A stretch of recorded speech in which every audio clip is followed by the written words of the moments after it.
Alors bonjour, je me présente, je suis Madame Benhassan Dorsaf. Donc l'objectif de cette vidéo c'est de faire un récapitulatif des acquis d'apprentissage du premier chapitre de notre module DBA ou administration de base de données. Donc ce chapitre est essentiellement divisé en trois parties. La première consiste à introduire l'architecture du serveur Oracle, donc et les composants du serveur. La deuxième, pour, disons, savoir la manipulation des paramètres d'initialisation et procéder au démarrage de la base de données Oracle. Et finalement, l'arrêt et les différentes, disons, commandes essentielles pour l'arrêt de la base de données Oracle.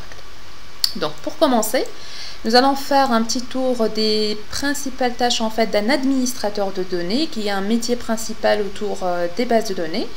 Donc, parmi ces tâches-là, et essentiellement, c'est la mise en place et l'installation du serveur, de la base de données, la création, la manipulation des paramètres d'initialisation que nous allons déjà détailler dans une deuxième partie.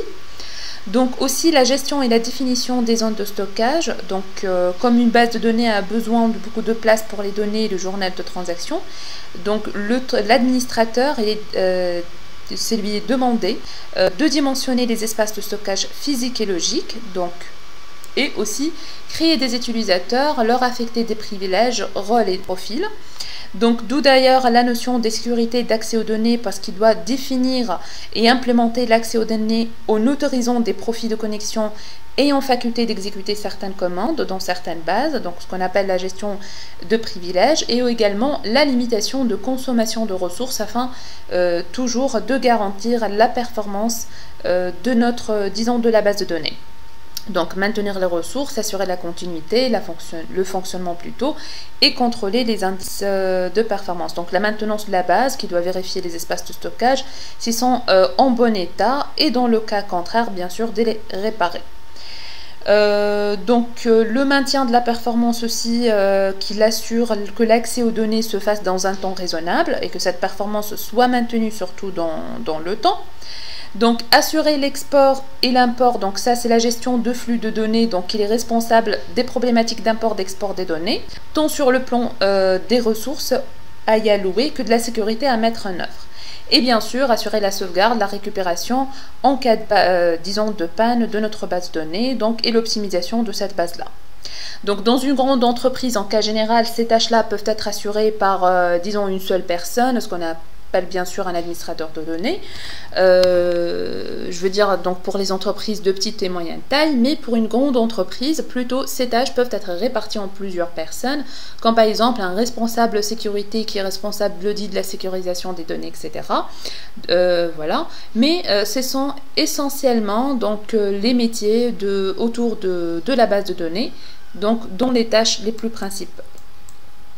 Alors, maintenant, nous allons voir l'architecture réellement, c'est-à-dire du serveur Oracle. Donc, quelle architecture déjà que nous pouvons avoir au niveau de cette connexion entre client et serveur, et les composants réellement du serveur Oracle auquel nous allons envoyer bien sûr des requêtes ou des demandes d'utilisateurs.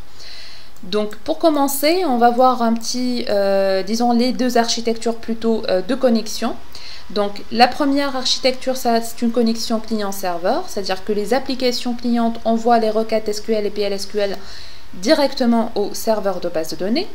Et la connexion tritière ou multitière en général, c'est une connexion qui met en jeu en fait un serveur d'application dont le rôle est d'alléger déjà le travail sur le serveur de base de données, le Oracle Database, donc pour gérer, autrement dit, les requêtes envoyées par les postes utilisateurs. Donc, un petit scénario déjà de connexion à une base de données Oracle. Donc, dès que le client demande, disons cette connexion, que le serveur lui répond, donc et confirme à cette connexion. Donc, la première étape, le client, il va envoyer ou contacter, autrement dit, un processus qu'on a un processus écoute qui est appelé souvent et connu sous le nom listener. Donc, listener parce qu'il est en train, c'est un processus qui permet d'écouter les requêtes de réseau afin d'y répondre, voilà, à un besoin bien particulier, voilà, qui est la demande de connexion, par exemple, à partir du poste client. Donc, pour pour ce processus utilisateur, donc il va démarrer un processus dédié, ce qu'on appelle le processus serveur. Donc, le processus utilisateur ne rentre pas en connexion directe avec le serveur dans ce cas-là, mais via ce processus serveur auquel il va établir une connexion.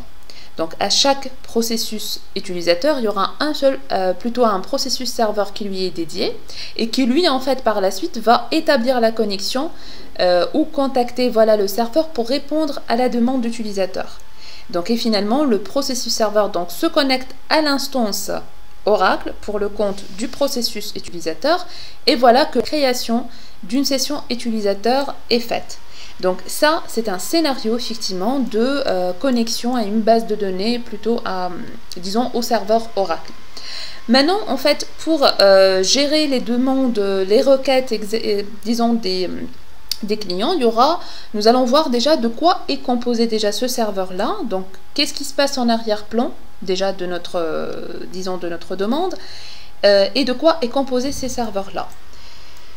Donc, essentiellement, le serveur Oracle il est composé d'une instance Oracle et d'une base de données Oracle. Donc l'instance, disons, c'est la partie qui est divisée en zones mémoire, disons en une zone mémoire et en des processus, ce qu'on appelle les processus d'arrière-plan. Et aussi d'une base de données qui est une base de données physique qui contient pratiquement, autrement dit, les fichiers de données, le fichier de contrôle et les fichiers de journalisation au niveau desquels il y aura les données gérées par la mémoire partagée qui seront écrites. Donc, nous allons commencer déjà par détailler les différentes composantes de l'instance Oracle. Donc, essentiellement, la zone SGA, ce qu'on appelle la System Global Area. Donc c'est une mémoire ou zone mémoire qui est partagée entre le processus serveur et utilisateur. Donc c'est-à-dire qu'il s'agit de la zone qui contient des structures de données accessibles par tous les processus. Donc c'est une zone déjà mémoire qui est allouée au démarrage de la base de données et libérée à l'arrêt. Donc cette mémoire essentiellement, elle doit représenter 2% de la taille, disons, de la taille totale de la base de données, partagée en 50% pour le cache de tampon de la base de données, ou autrement dit appelé Database Buffer Cache, la zone de mémoire partagée Shaded Pool pour 40%, et 10% pour le tampon de journalisation qui est appelé autrement dit le Readlog Buffer.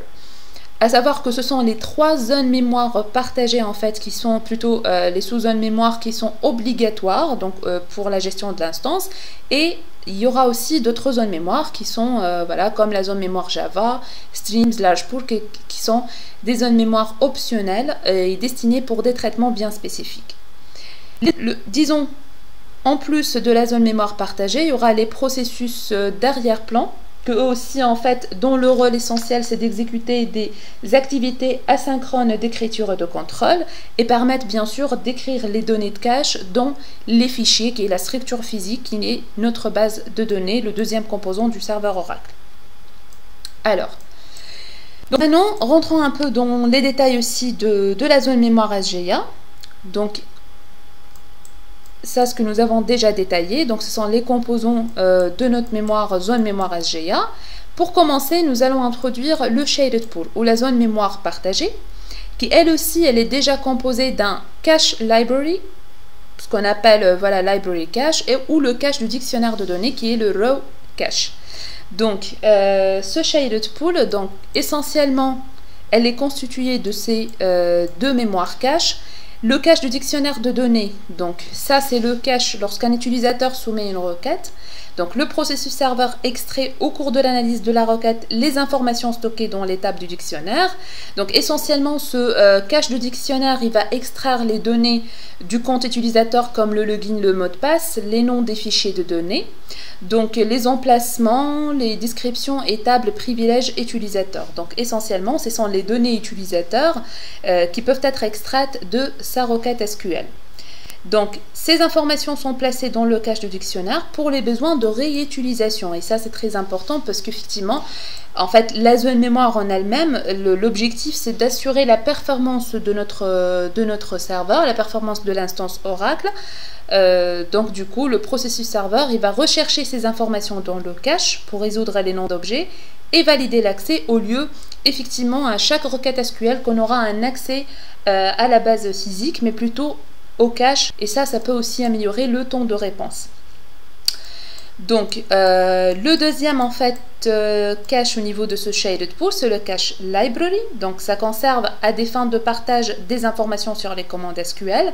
Donc essentiellement il n'y a pas besoin en fait de c'est très important pour pouvoir exécuter une instruction ou charger une instruction SQL qui est souvent en fait lancée. Donc elle sera utilisée pour optimiser et ne charger cette instruction qu'une seule fois pour de multiples exécutions. Donc le library cache essentiellement ça va assurer disons, le chargement de l'instruction SQL disons une fois au moins pour disons pour multiples exécutions.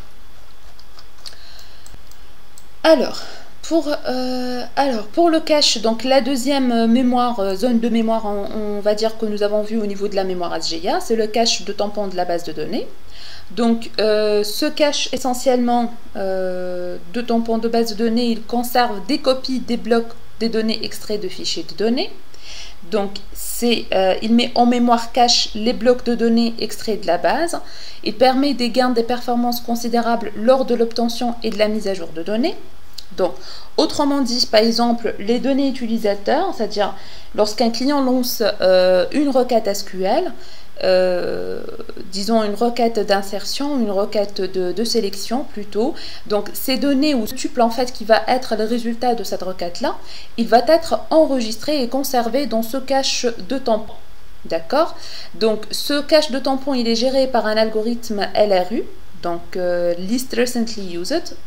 Donc là, on n'est pas censé savoir bien sûr le mécanisme en fait disons les détails de cet algorithme, mais ce qu'il faut savoir que c'est un algorithme de remplacement qui permet, on dit, de remplacer les lignes de cache en recherchant le traitement le plus anciennement référencé et disons le mettre afin de ne pas surtout surcharger le cache de tampon de la base de données.